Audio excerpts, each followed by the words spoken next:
Hey Bobs, it's me again. So yung video na to is today, May 8. And pinapakita ko nga lang pala dito yung branch ng Car B&B dito sa Taguig. Bawat hatid nga pala ni Eman, meron akong picture niya. And since maaga tayo nakarating ngayon sa office, may time pa ako para mag-ayos ng buhok ko.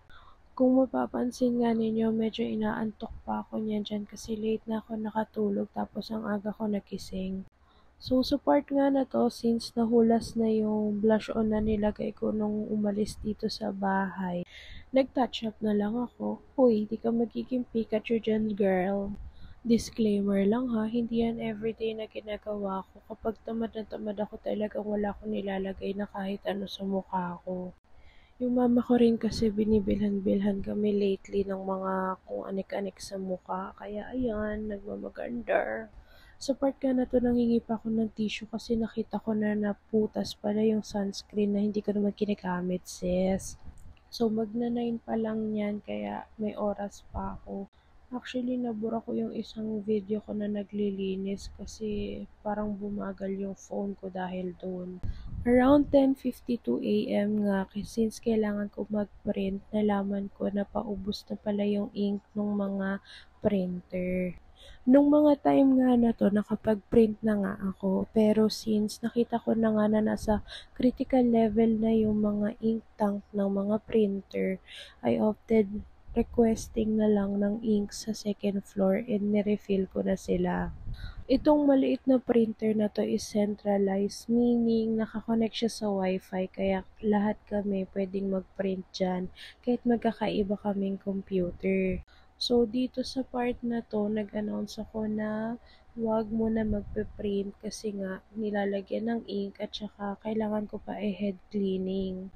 Since nasa critical level na nga yung mga ink tanks, kailangan siya i-head clean para mas maganda ulit yung performance niya kapagka magpi-print kami. So, itong printer na 'to is hindi siya naka-Wi-Fi. So, meaning ang nagagamit lang namin sa kanya is scanning kapag direct sa computer and then yung pinakang photocopy.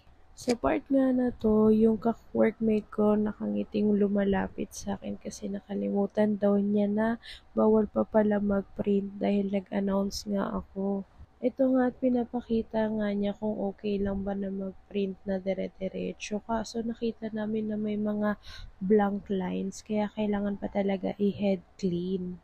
Kaya nga siya nakangiti lumapit sa akin kasi alam niya na naiinis ako na may nag-print kasi nga bawal talaga muna mag-print habang mag-head clean or nagre-refill ng ink.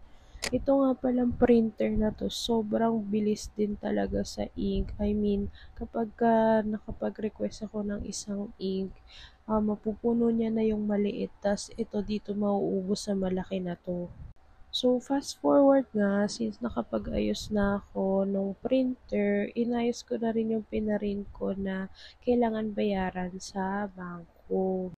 By the way, yung deposit slip niyan, talagang nire-request na lang namin sa bangko kapag nagbabayad kami para meron kaming extra sa office and para pag magbabayad kami, meron na ring naka-ready na deposit slip for that specific documents na kailangan bayaran. Sa mga time nga na 'to, nag-aantay ako ng endorsement ng isa sa mga food service na team kasi meron silang meeting and every time na meron silang meeting, ako yung naiiwan dito sa area namin para mag-attend ng calls.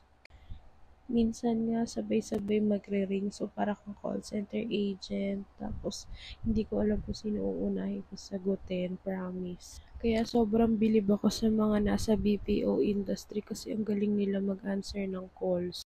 Sa part nga na 'to, nagpadala ako ng docs ko for water connection ng bahay ko kasi na-reject yung unang application ko.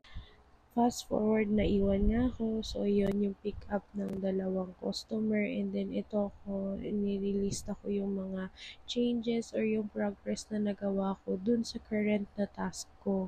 Siyempre, tinikmark ko na rin yung mga nasa to-do list ko kung natapos ko na. Pero since hindi ko naman natapos lahat, nilista ko na rin in advance. And habang naglo-loading ulit yung portal, nakahanda lang sa harap ko yung mga gift boxes na fino-fold ko kapag loading yung portal. So, dun sa part na yun, pinakita ko na 50% or 50+% pa lang yung kino-convert ko. Kaya, nag-fold muna ako ng mga gift boxes. By the way, yung pagpo-fold nga pala is not my task, pero extra ko lang siya para pag inaantok ako, hindi ako masyadong antokin. At the same time, help na rin sa dati kong department. So, ito nga pala yung mga basura ko na iuuwi ko since bawal naman talaga kami mag-iwan dito. O siya, kung nakahabot ka dito, salamat sa panonood and I'll see you on my next one. Tulog na ako. Bye-bye!